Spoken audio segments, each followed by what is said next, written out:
On this episode of Why Watch That? We know that they survived this. We saw them before this flashback. I mean, this isn't like stuff. If you haven't seen season 1, it's not like, oh, there's a beef. No, this is life-threatening. Attempted murder. Guns out. Now come, let us pray. and you don't want to pray with that lady. Or maybe you do want to pray with her. No worshiping with her. But you little whining people, have to think about TVs, unfortunately. Look, get your diapers off. Okay, here we are. Okay? And grow up. They slowed that sucker down, so you heard every gyration. The people in Times Square were going nuts. Why Watch That is a podcast featuring the critic and referee who go head-to-head on a quest to discover the best movies and TV shows Hollywood has to offer. Expect the unexpected from the critic. Well, nothing gets past the ref. We do all the work, so you don't have to. Welcome to Why Watch That.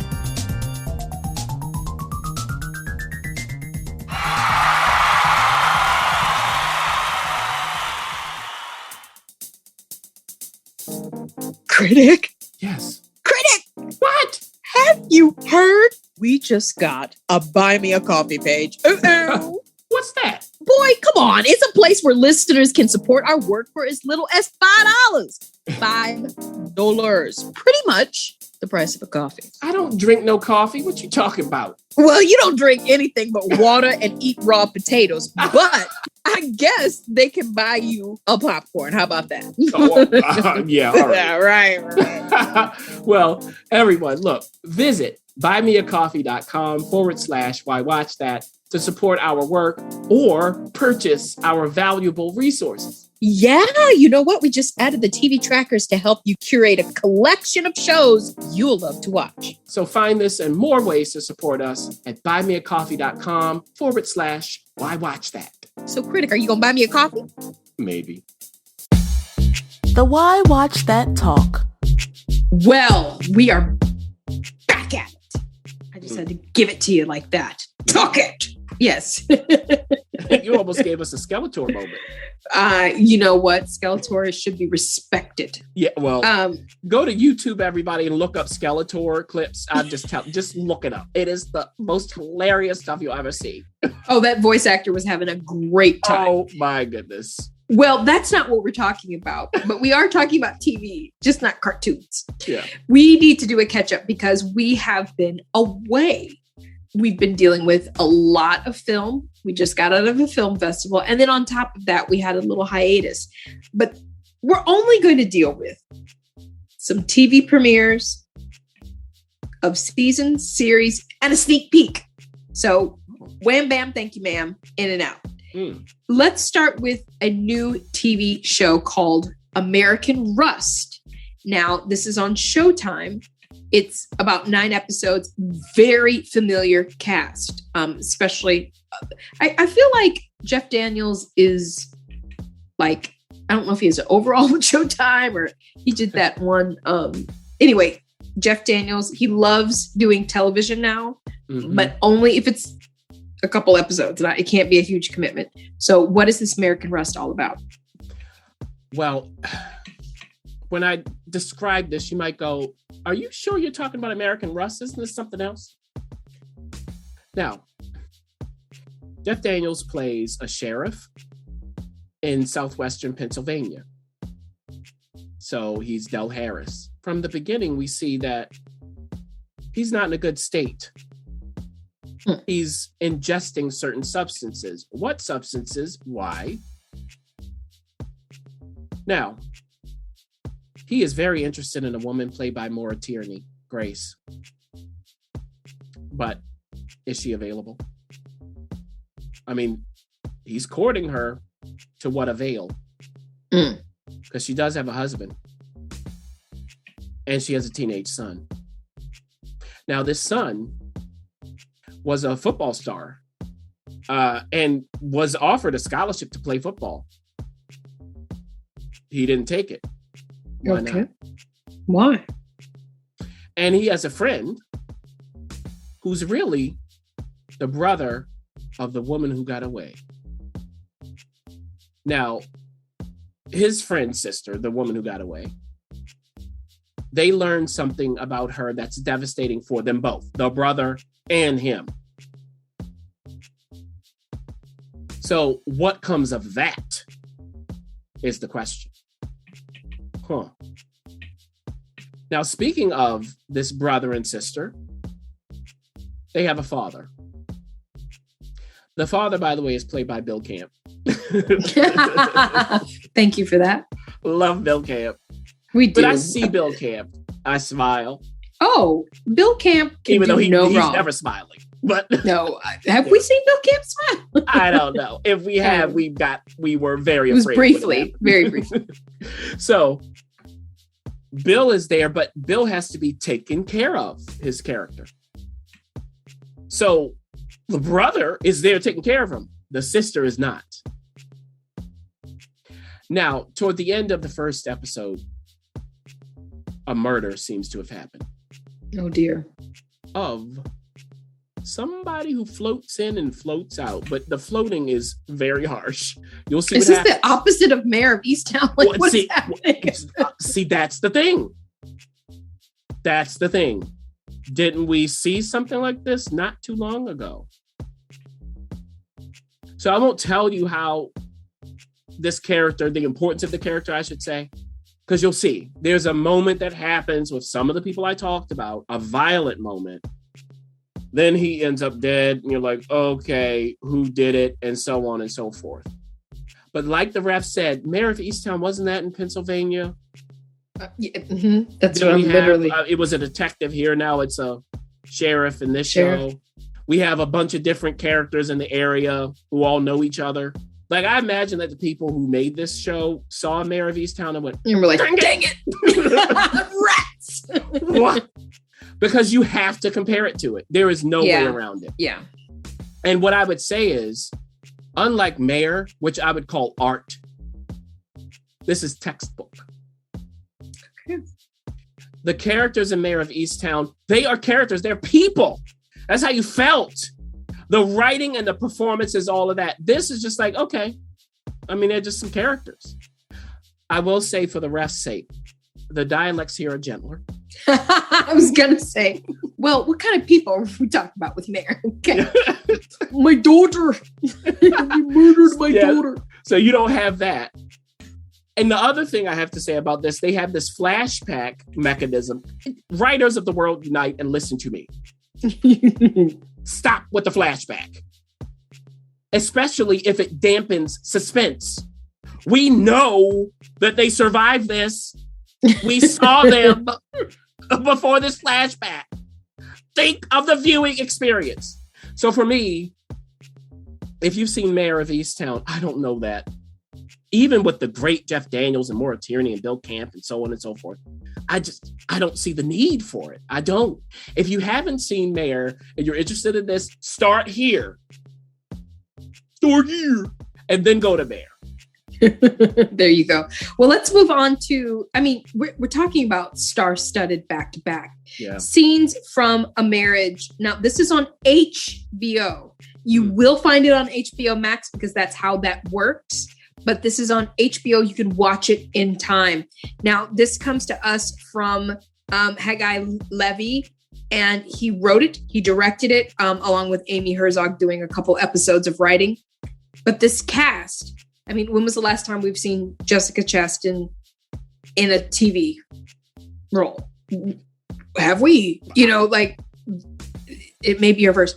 Oscar Isaac. Hello. Corey Stoll is obviously he's a veteran of television, a really good television. Nicole Bahari is in this as well. Like, it really seems and smells like a great cast. Now, when you look at the poster and you sort of glance around a little bit, you're kind of like, is this Marriage Story or what? You know, what's happening here? But maybe not. Yeah. I wouldn't pair it with Marriage Story, my friends. That's an interesting question, though, looking at it that way. Yeah. It is based on Ingmar Bergman's film. So Bergman films can be a challenge for almost anybody. Okay, unless you are like a film buff. That's really what Bergman's films are for. In my 20s, I went through almost all of his films when I was working through Ebert's list, top 100 movies. And I remember watching them. Okay, some of them, I was like, well, there were a couple of them. I was like, ooh, that was good. And my favorite of his, it took about almost an hour for me to like it. So it's that kind of thing. But Scenes from a Marriage, for Bergman, is probably one of his more accessible because it's a lot of talking. It's a lot of talking. And that's what we get in the show. So Oscar and Jessica play a married couple, Jonathan and Mira. And they are participants in a study. A graduate student or PhD candidate, whoever, is interviewing them because she is investigating how gender roles are affecting contemporary marriage, essentially. Now, of course, she has her academic jargon that she says, and they even look at her and go, what? So she's interviewing them on their marriage, and we come to learn about them as she does. They have a young daughter, but Mira is the breadwinner. Daughter, you mean? Daughter. But Mira is the breadwinner. She works in tech as a VP. Now, Jonathan, he is like a professor, so that's no problem.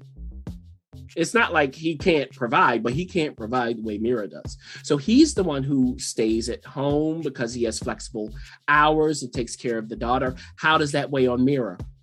She comes home when she can.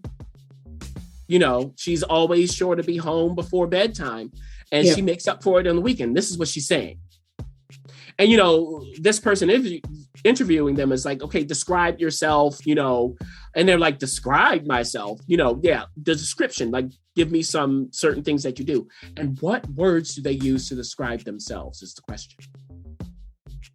So we're learning about their marriage. And then also in the first episode, we see two of their friends who are also married, played by Nicole and Corey. So that is Kate and Peter. Now, Kate and Peter have a different kind of marriage from Jonathan and Mira and most marriages. No. It is a-traditional.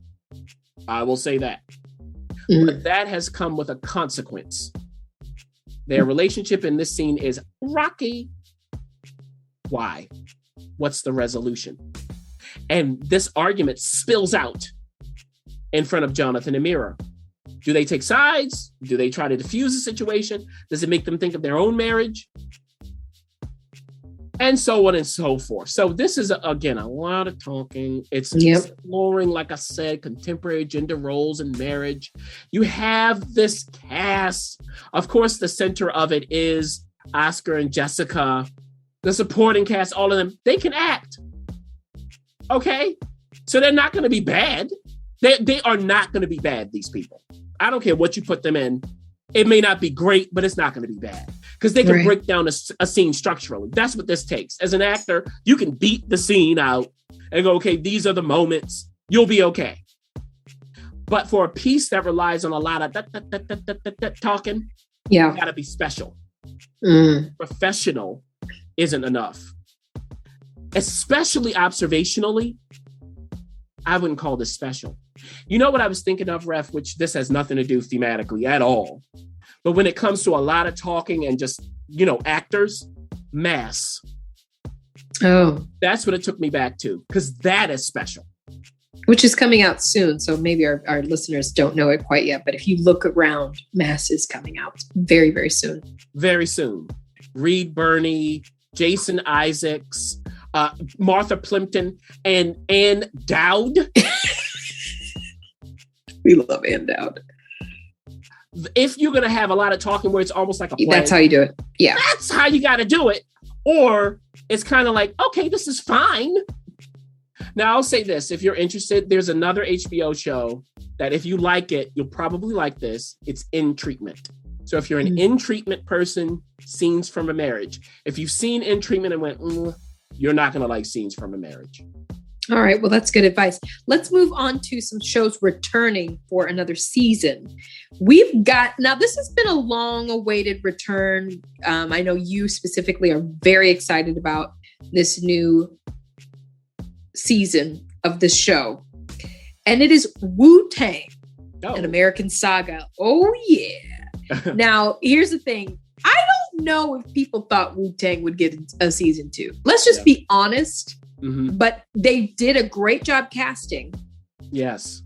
They did a good job of really getting that story through, especially if you're a hip hop head, or if you're just a Wu-Tang nut, how long are we going to go here? Well, you can go pretty long. Yeah. This is on Hulu, of course, and Hulu's been doing a very good job of releasing multiple episodes during whatever's premiere, whether it's a season premiere or even if it's a series premiere.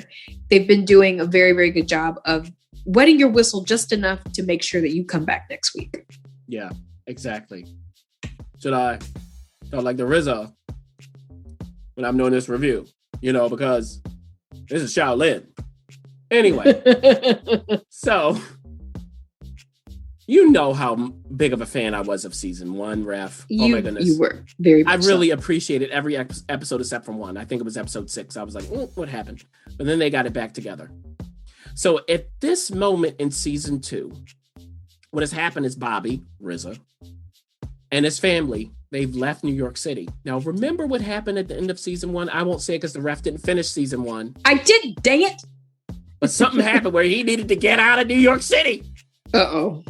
I would tell you that. So the whole family left. We find out his sister is in a state. See, I can't say this to spoil it for the Ref. His sister is in a certain physical state. Okay.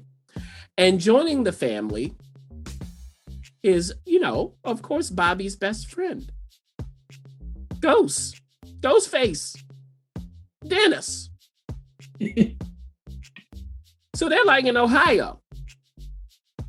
And, Mama's boyfriend, whoever, took them there. He's like, look, there are minerals in the soil there. Okay. One of my favorite actors now, I just have to say, Bokeem Woodbine. I just love Bokeem Woodbine. Why do I know that name? Oh my gosh, I'm drawing a blank. Bokeem Woodbine? Why do you, Jason's lyric, if we start there. Okay. Yeah. Okay. Yep. I'm with you. Yes. Yep. I'm here. And I'll say it again to you, Ref. 2nd season of Fargo.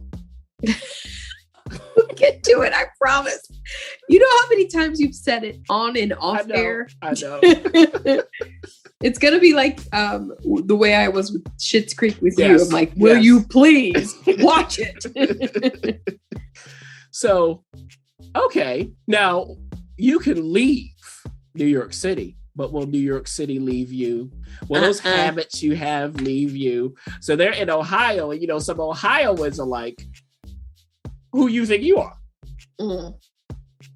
So what happens is more trouble ensues, and Bobby's got to leave Ohio and go back to New York City. And his idea is, it's come to him.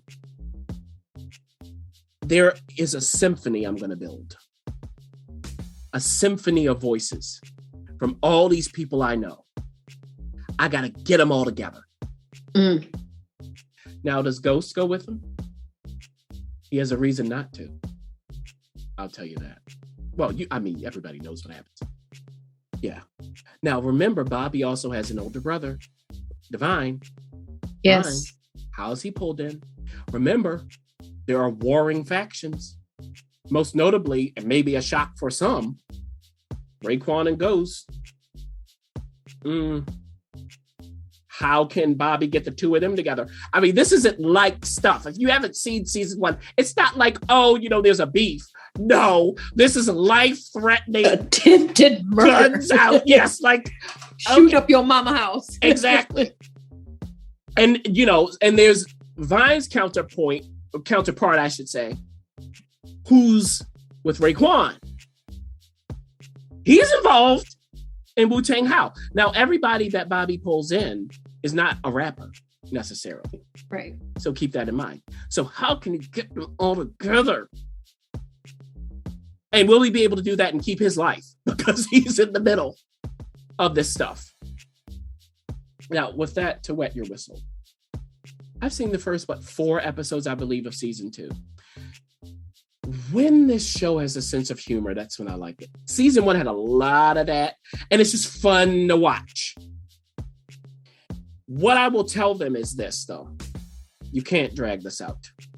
In season 2, there is the last episode, they were on the Staten Island ferry the whole time.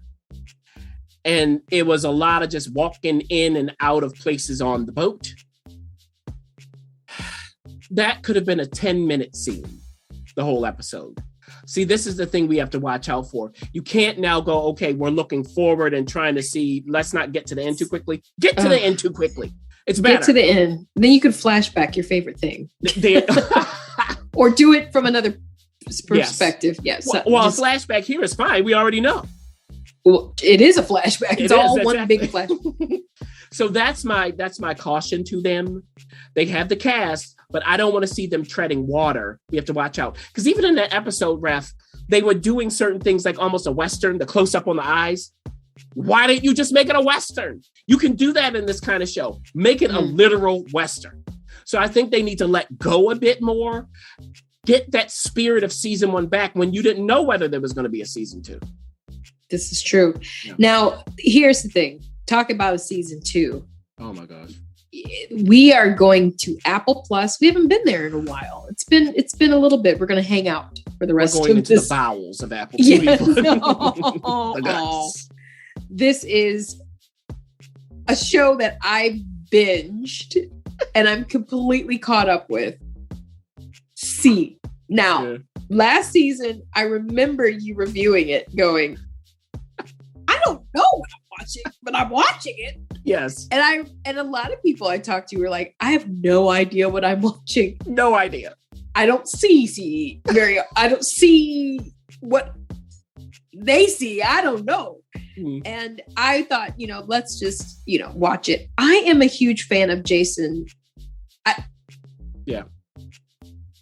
Jason Momoa is, to me, in the right role, given the right circumstances, is absolutely compelling. Yeah. And the first season of C was absolutely compelling. Now, I did forward through like all the Queen stuff. Like, just some of that was just, I was just like, forward. I want power.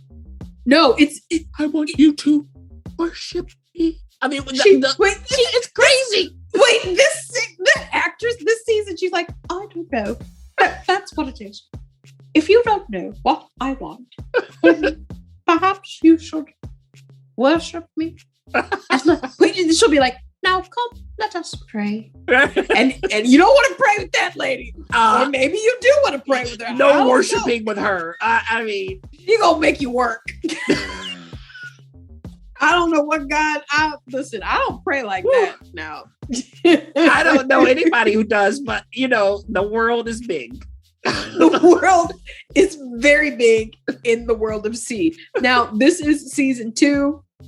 They're only giving us 8 more episodes, but we know that this was season 3 because they were able to film season 3 while they were filming season 2. Yeah. And I can almost imagine, the actors that they have, like Jason, who is responsible for playing Aquaman. And, I'm certain there are certain responsibilities that, quite frankly, you can't keep Jason forever. He's a complete feature film star.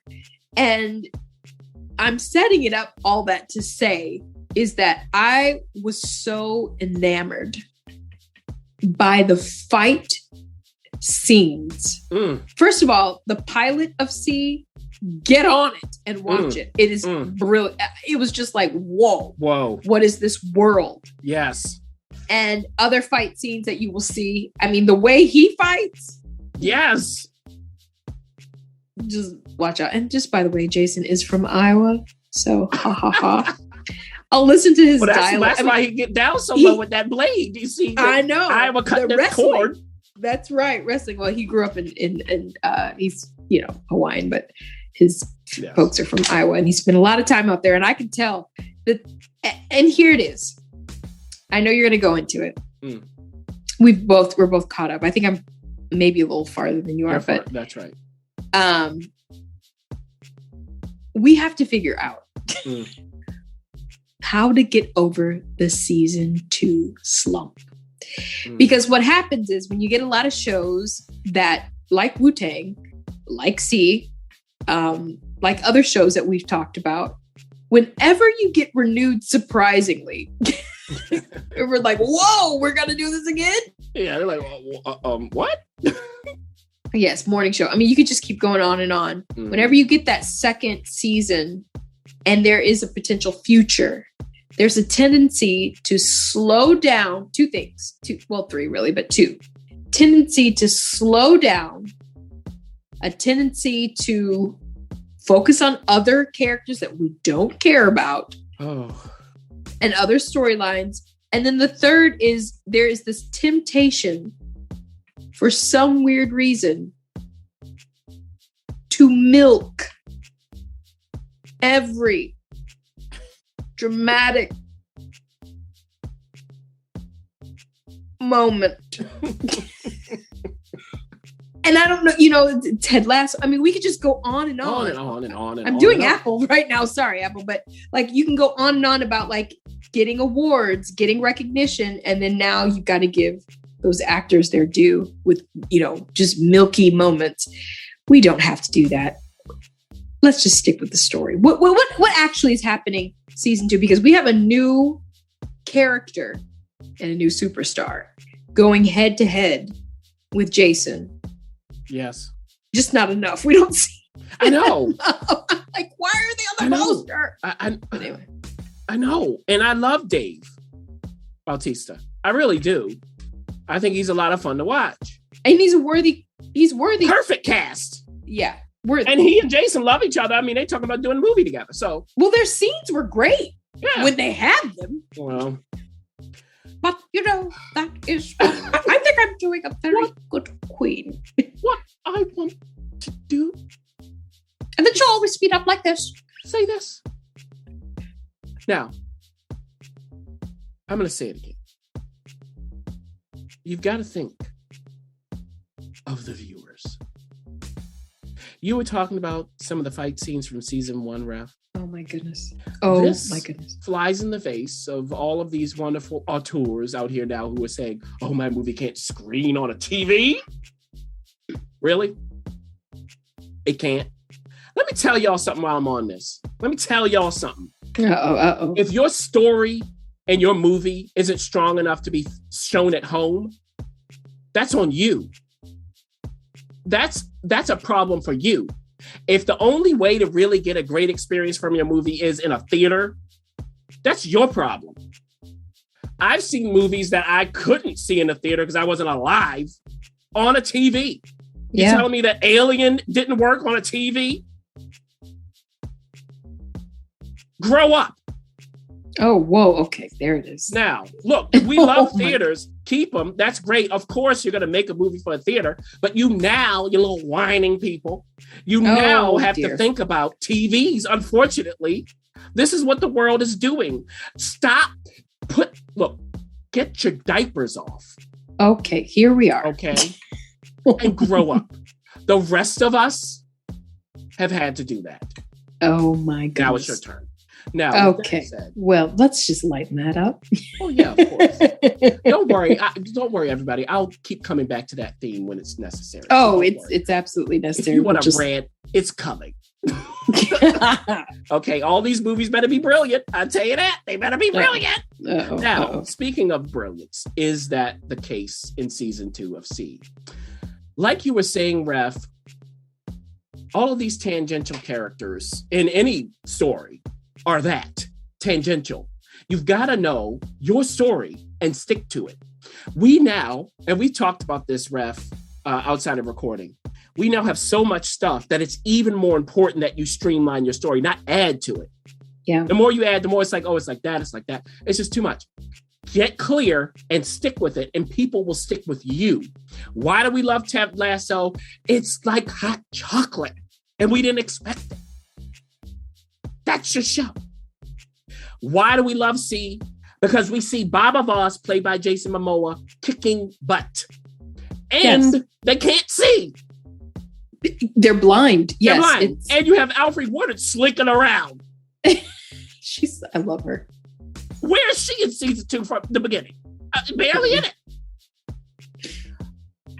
Focus on what matters. It is Baba Voss's show. Yeah, it is. No question. And when the opening of season 2, you get a fight and you go, oh yeah, we're getting it. It's crazy. Getting it. Then you start getting the queen. Yes, you do. And the queens. I won't tell you who was Baba Voss's wife. She's now with the queen. Why? Why? What is that about? Do they know where she is? And I will have to say this. If you haven't seen season 1, you just need to skip forward. Oh, no. You have to skip, because I have to talk about this to talk about season 2. Oh, skip us forward. Skip us forward. That's right. Yes. No. I was like, don't watch season 2 if you haven't watched season 1. Yes. Go ahead and hit forward. Spoiler. Yes. Because we know the daughter, Hanawa, is now a captive. Where? They're searching for her. Where? Under whose clutches? Well, Dave Bautista comes in playing a character. His character is Ito. I won't say the last name. How is he connected to Baba? Interesting. So Baba's got to get in and get his daughter. Well, so first of all, the way they're connected, if there is a connection, is not. I was like, should that be reversed? Yeah, I'll just say that. Yeah. So, Baba's got to go get her, but Ito knows he's coming. I'll put it that way.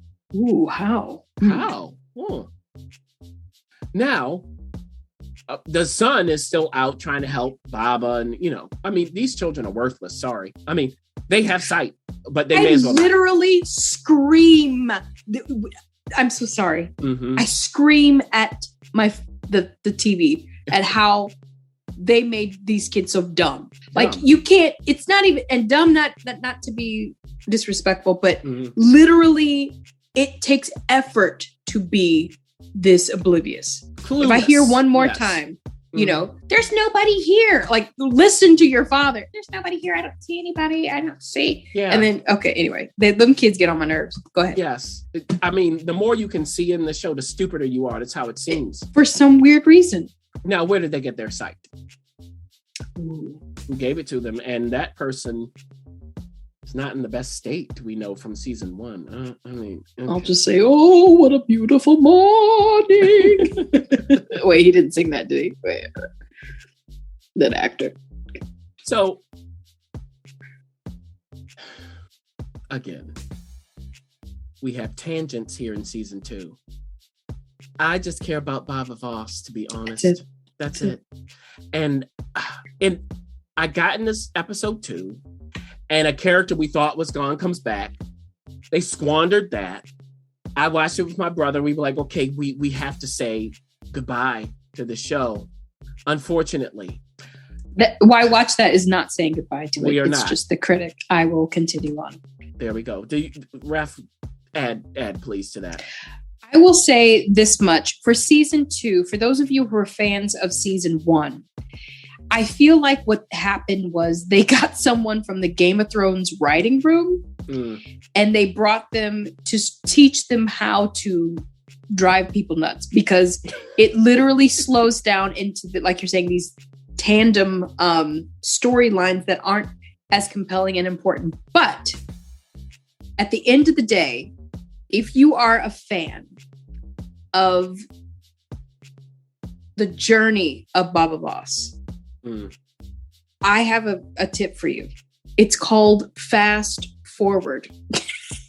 Just scroll right through, and whenever you see Jason, it's always interesting when Jason, as well as Paris, who is played by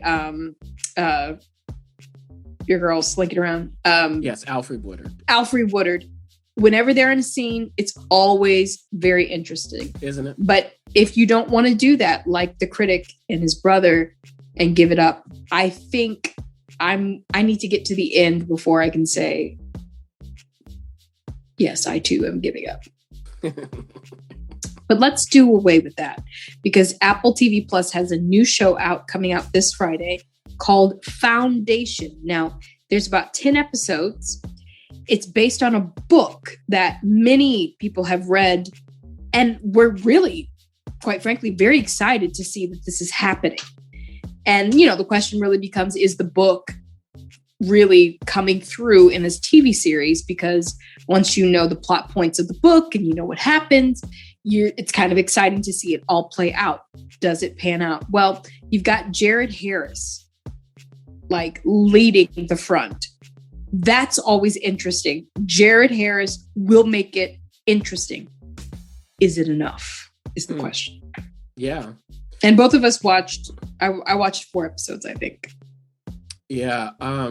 2 episodes for me. Now, I've read the first book in the series. I did read Foundation before I saw this series. Actually, I've read it because I saw the teaser trailer of this show. Oh, interesting. Yeah. What was it, last year? I was like, what involved? What is that? And it's based on a book? Let me read this book, a classic by Isaac Asimov. Now, the book is a series of vignettes. Keep that in mind. One of the things about reading the book is you're reading it going, what are they talking about? Okay. And you're trying to connect the dots, which you can do with a book. With a book, you can go back, you can pause and think. You can see, okay, what's happening in the next vignette? How does it attach? You have that time. So that's the challenge in adapting Foundation. So did they solve that challenge in this TV series? Well, oh, by the way, I should say, as I'm about to say this, there is an empire in Foundation. In sci-fi, Star Wars. Who's the head of that empire? Crazy wackadoodle. Wow. So Foundation, the book actually inspired parts of Star Wars and so on. So if you watch this and go, oh, are they stealing that? No, this was it's the other way around. Yeah. Mm-hmm. Now what they're stealing is the visuals and other stuff. So we have the empire embodied by 3 brothers. They have some sort of immortality. I won't tell you how. Don't tell it. Yeah. Mm-hmm. But I will have to say that one of them, Brother Day, is played by Lee Pace. That's who the ref was. And is he played by Lee Pace? Is he ever played? Yeah. And the name, don't let it throw you. He's as dark as night. And he has 2 other brothers. No. Mm-hmm. His older brother, Brother Dusk. See what's happening with the names here, everybody. Played by Terrence Mann, who was Javert on Broadway, the original. I know. Javert! And I am Javert. Okay. So, and then they had their younger brother, Brother Dawn, who's a kid. Dawn, Day, Dusk. Note that. Note it. Now, Dusk and Day do all of the dirty doings. Nice alliteration. Okay, Dawn is deciding whether to go along. To do. Dawn is deciding to do it. To do it. And he has to learn the ropes, essentially. And then they have some woman off to the side who's looking very sternly. What is she about? What is she about? So what's happened is the Empire is constantly under attack. I mean, that's really what's happened. Constantly, they have to watch their backs because just like in Star Wars, everybody, this is intergalactic, all kinds of planets, vast space that they have to stay in control of. And peace. They want peace at any cost. At any cost.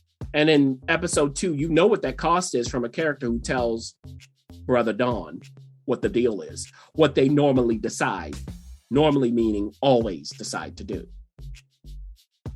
So, with this background going on, we have Harry Seldon, played by Jared Harris, and he is I forgot what they call it. It's like a psycho something. Statist. He's like a glorified psychohistorian. There we go. Yes. Yeah. Okay. There we go. So what he does or can do is use math to predict the future.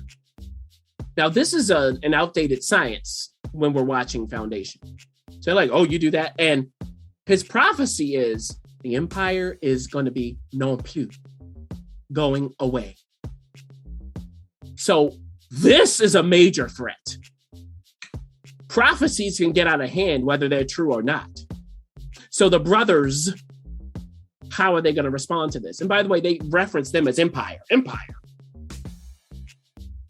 So the question is, with Harry Seldon's prophecy, is he going to survive even to get it out? Now, someone is coming to join him. Someone who is very special with math, and you'll find out what that means when you watch the show. Gail. And Gail is on her way. She's actually had to pay a price to come to join Harry. You'll see what that price is. And essentially, she's there to verify whether what he's prophesied is true or not via math. The problem is, if she verifies it, what's going to be the outcome?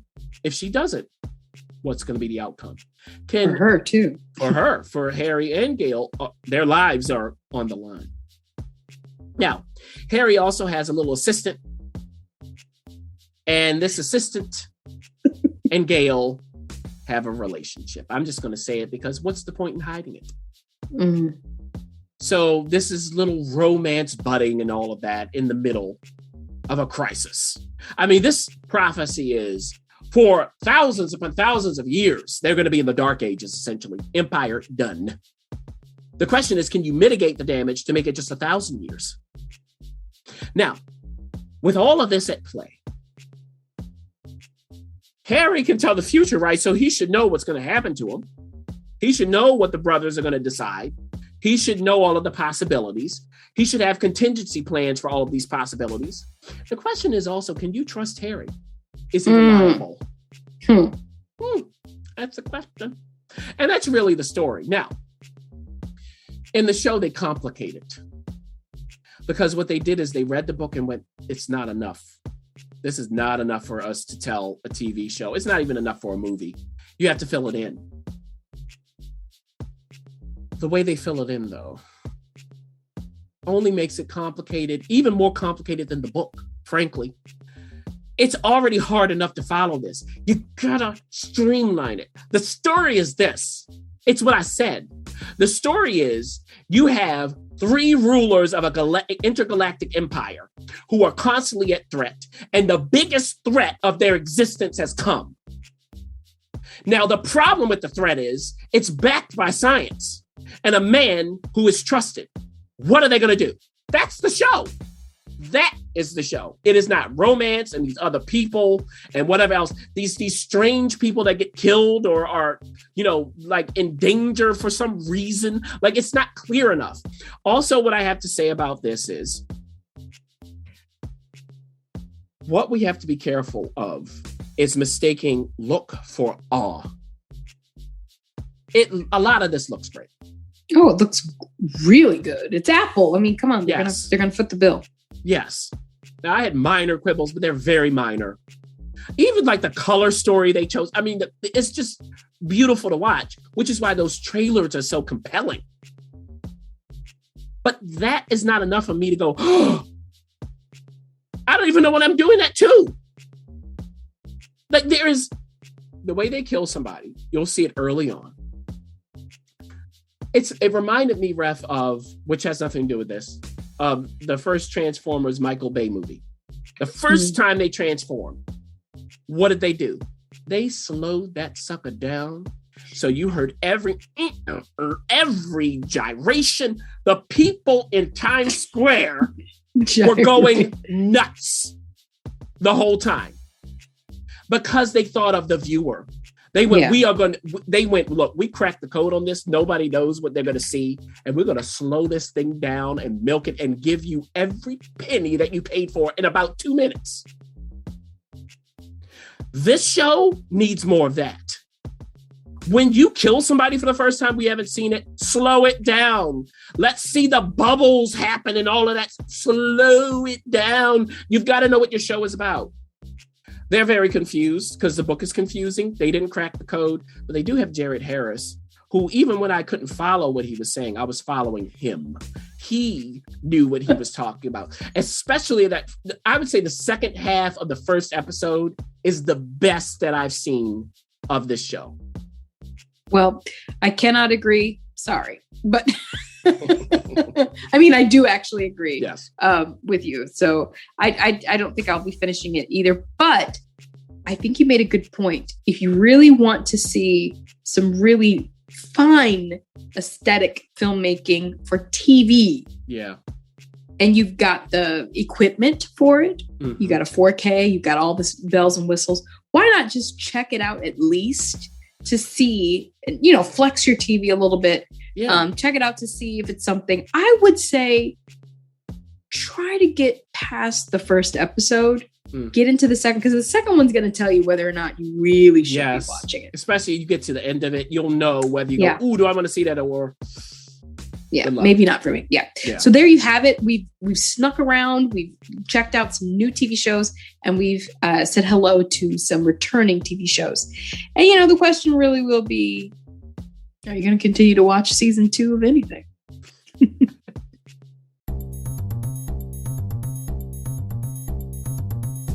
Thanks for listening.